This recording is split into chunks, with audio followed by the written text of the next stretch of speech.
As the borough president of Staten Island, over 500,000 people, I am disappointed in some of these non-for-profit organizations that collect large amounts of money from Staten Islanders and didn't respond. And one of them being this American Red Cross. I have not seen the American Red Cross at a shelter. I have not seen them down South Shore where people are buried in their own homes, had nothing to eat, had nothing to drink. And yesterday, touring the South Shore with the mayor, the neighbors down there that didn't have electricity managed to put together pots of soup, and they were distributing to the people down there whose homes were just destroyed. And the American Red Cross was nowhere to be found. So all the American Red Cross, all these people making these big salaries should be out there on the front line. And I am disappointed. And my advice to the people of Staten Island is do not donate to the American Red Cross. Storm survivors are finding it hard to get disaster assistance from the Red Cross. It's a story we first brought to you yesterday on Channel 2 News at 6. And at 5 o'clock tonight, we're learning that more people are having problems with that Red Cross website. What we heard from the Red Cross, we got an invitation to apply for funds. It's a 5-question application and instantly got a denial screen. That's farther than some saw today as they tried to apply for help online, instead getting this message from the Red Cross thanking them for visiting. But because of high volume, the website would not take them any farther. The Red Cross said online is the only way to apply for help. More now on that controversy erupting around the Red Cross after it was revealed of the $95 million donated to the Bushfire Disaster Relief and Recovery Fund, only $30 million has been allocated to victims. So plenty of Australians have a lot of questions this morning they need answering.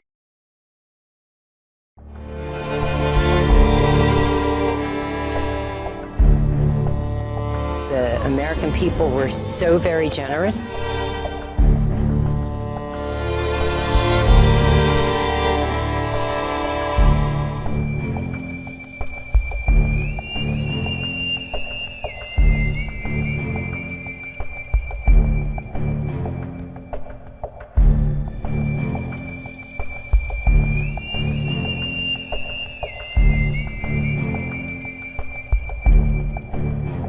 If you're an American, you send a $10 text message, where does it go? It turns out the Red Cross headquarters in Washington takes their slice, they give it to somebody else, they take their slice, there's more sort of management costs, and I think that goes at least part of the way to answering why this whole system doesn't seem to be changing Haiti.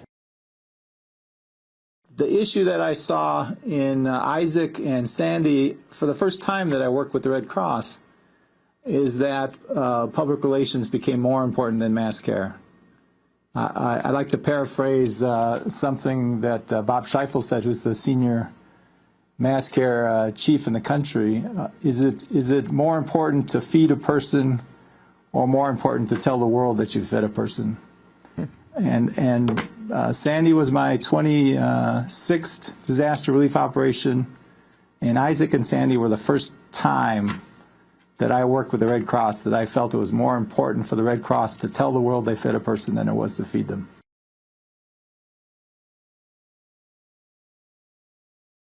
All right, so what else did you get from the Red Cross? The Red Cross wants one person to have one of these. That's a blanket. A pair of gloves. Oh, okay. Heaters. And this is what we bathe in. This is the shower. And glow sticks. Oh, we can have a rave. Glow sticks. This is the light we get. And there's also a flashlight in some of them. Some of them have flashlights. These have glow sticks though. These weren't here last night. These must have just came. And how many people are coming by here to get stuff, do you think, in a day? Hundreds.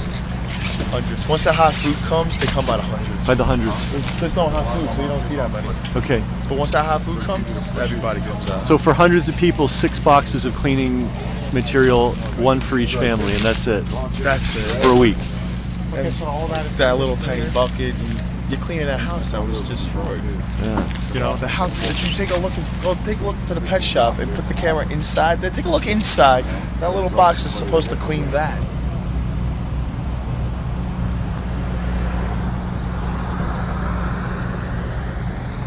guys very much. And we don't have heat or electric. This is going to keep us warm. I got frostbite on my hand. Oh, really? Of course. Tell me about the fact that the mayor is making noises about wanting to close these centers down. He doesn't want us doing this. He wants to make this illegal. So, but we're not going to allow it. We're just going to continue growing. We're going to expand. They said stop it. I said no, we're not going to stop. We're going to expand. So. And I also hear that they rearrange things when the media comes to make it hard to photograph. Oh yeah, most definitely. Tell me the story about that. That's where I was. I was taking this gentleman because he's another person that donates. I took him to my neighborhood. The president went there yesterday.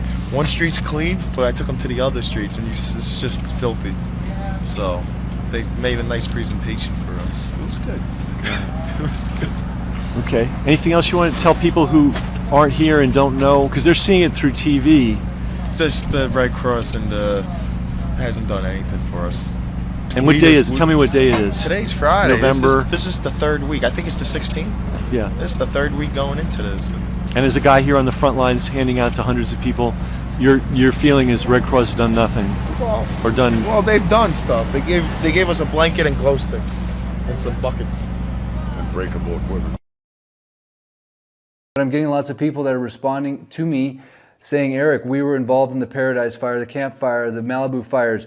The government won't do anything. FEMA won't do anything. The Red Cross won't do anything. Red Cross, they are literally a money-making scam. They show up. They do photo ops.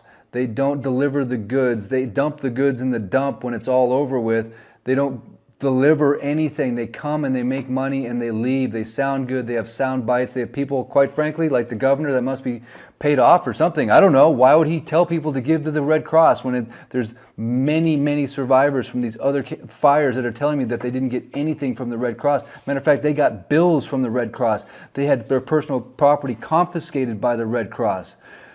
Hey, there's no Red Cross tents here. Every single person that I'm interviewing, I'm asking him in those interviews, have you seen the Red Cross? Has anyone given something to you besides the local charities and the local people that are coming together? The answer is a resounding no.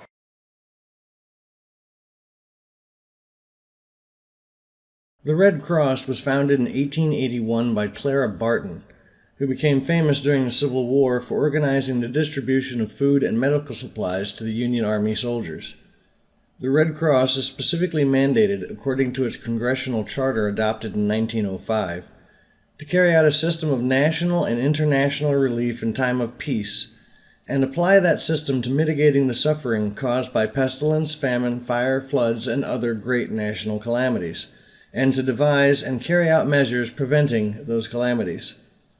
The organization was also to carry out its work in accordance with the Geneva Conventions concerning the treatment of prisoners of war. Later, the Red Cross would also be entrusted with control of a large portion of the nation's blood supply. In recent years, the image of the Red Cross has been tarnished. The worst scandal came after the September 11th attacks, when it was revealed that a large portion of the hundreds of millions of dollars donated to the organization went not to survivors or family members of those killed, but to other Red Cross operations in what was described by chapters across the country as a bait-and-switch operation.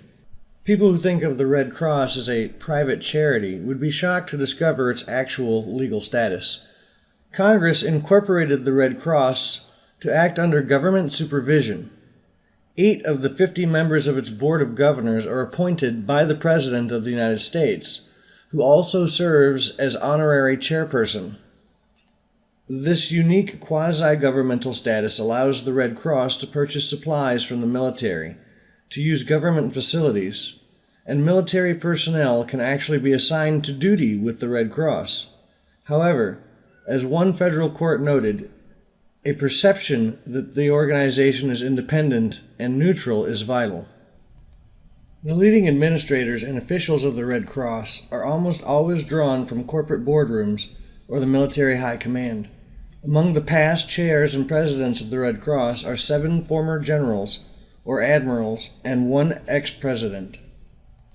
Though it is technically a non-profit, the Red Cross is run more like a profit-hungry corporation Enron-style bookkeeping, deceptive advertising, and outright theft of funds have also been a big part of the Red Cross' recent history. For years, the organization has been criticized for raising money for one disaster and then withholding a large chunk of it for other operations and fundraising.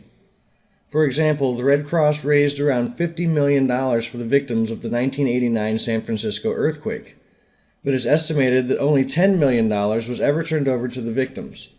Similar charges were made against the Red Cross following fundraising operations after the Oklahoma City bombing in 1995 and a San Diego fire in 2001. These scandals and potentially embarrassing political fallout from them were muffled by the media and the Red Cross's political allies. But the truth couldn't be contained after September 11th. That's when more controversy began, and a congressional investigation revealed that though it had promised that all September 11th donations would go to the victims, the Red Cross held back more than half of the $543 million. During congressional hearings, Representative Billy Tauzin of Louisiana declared, "What's at issue here is that a special fund was established for these families. It was specially funded for this event, September 11th, and it is being closed now because we're told enough money has been raised in it. But we're also told, by the way, we're going to give 2/3 of it away to other Red Cross needs." The Red Cross president was forced to resign, and her successors promised to allocate all of the money to September 11th survivors and their families. The Hurricane Katrina catastrophe of the Gulf Coast revealed the same old problems with the Red Cross. In late September 2005, the organization was ordered out of a suburban Atlanta relief center because, according to the New York Times, its application process had resulted in long lines and the group had made false promises of financial payments.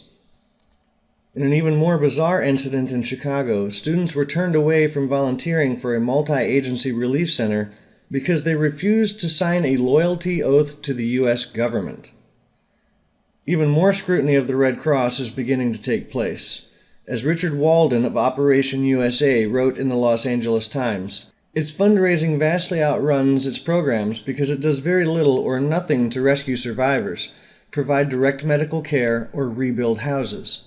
Walden noted, and the Red Cross now confirms, that the organization has raised $1 billion in pledges and gifts for hurricane relief. He also revealed that FEMA and the other affected states are reimbursing the Red Cross under pre-existing contracts for emergency shelter and other disaster services. The existence of these contracts is no secret to anyone but the American public.